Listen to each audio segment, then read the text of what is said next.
Right, so one of the best kind of hidden features that Dura-Ace Di2 has are the hidden buttons located here on the top of the shifters. Now, these are really useful because you can use them to change the screen of your Garmin. So just by clicking like that, I'm moving between all the different screens, and by going to the left one over here, I can go back up through all the other screens. Now, these buttons actually existed, have been out for several years because they were on the 9070 shifters as well, and when they first came out no one actually knew about them, and I had 9070 shifters and I never even knew the buttons were there for about the first 6 months, and it was only after a while that Garmin and Shimano worked together to make the functionality of being able to use these buttons to shift pages. Now it's progressed a little bit further, and if you want to use these buttons to actually shift gears, then you can do that as well. So they're customizable and you can make them do whatever you like. Now, unfortunately, the Ultegra 6870 doesn't have these buttons yet, but I'm sure the next iteration will have them.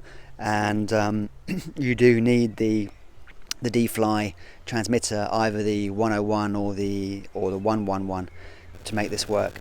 But it's really useful because, you know, when you're going along, you want to check some data on your Garmin. It's very easy to click between screens just like that, and it's well worth having. So the next tip is about charging your Di2 battery, and you can see here that I'm currently charging my bike through the RS910 port, and there's the charger, and you'll notice that I'm using the computer to charge it because I did have problems with my Di2 battery a couple of years ago, and it wasn't really holding charge properly, and I spoke to Shimano, and the first question they asked me was, how are you charging it? And I said, just through a normal wall socket USB thing, something, you know, a bit like this. And they said to me, no, charge it through the computer and see what happens, which I did, and lo and behold, that resolved the problem, and the battery after that was fine. And interestingly, I overheard a guy in the Rafa Palmer shop last year speaking to the Rafa guys and asking them if they knew how to fix his bike because it wasn't holding a charge properly. And I overheard and just went up to him and said, look, try what I did, which is charging it through your computer overnight and see how that does. And a few days later, I got an email from him saying, wow, thanks, that's completely fixed the problem. You know, I wasn't going to be able to ride in Mallorca. And because of that tip, I was able to get out on the road, and the battery was fine. Now, I think if you're charging through a wall charger like this, it's not to say you're necessarily going to have problems. I think these are often rated at different powers, and you may have one that's absolutely fine and you'll be okay. But to be on the safe side, I think it's basically down to the fact that computers charge a little bit slower than wall chargers, and it's a bit kinder on the battery. So personally, from now on, I just use a computer or my laptop to charge the bike, and I haven't had any problems since. So maybe worth considering. Okay, so the next tip regards customization of your Di2 system. Now, if we go into the MULTESHIFT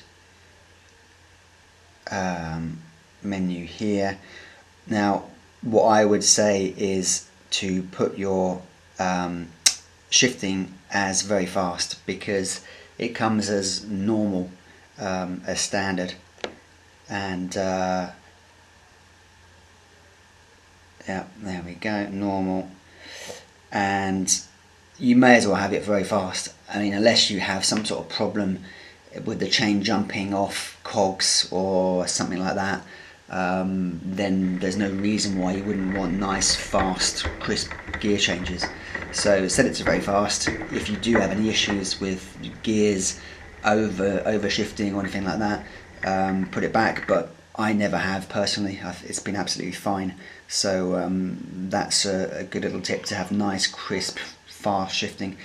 And for your gear limit, I would advise, it's as default it's three gears. I much prefer to have it as no limit, so that if you want to just fly completely up the whole cassette block in one go, or down, then you can. You don't have to repeatedly press the button. You know, you just hold it and it will keep shifting as long as it can. So again, unless you have a strong reason not to do that, then I think it's a good idea basically.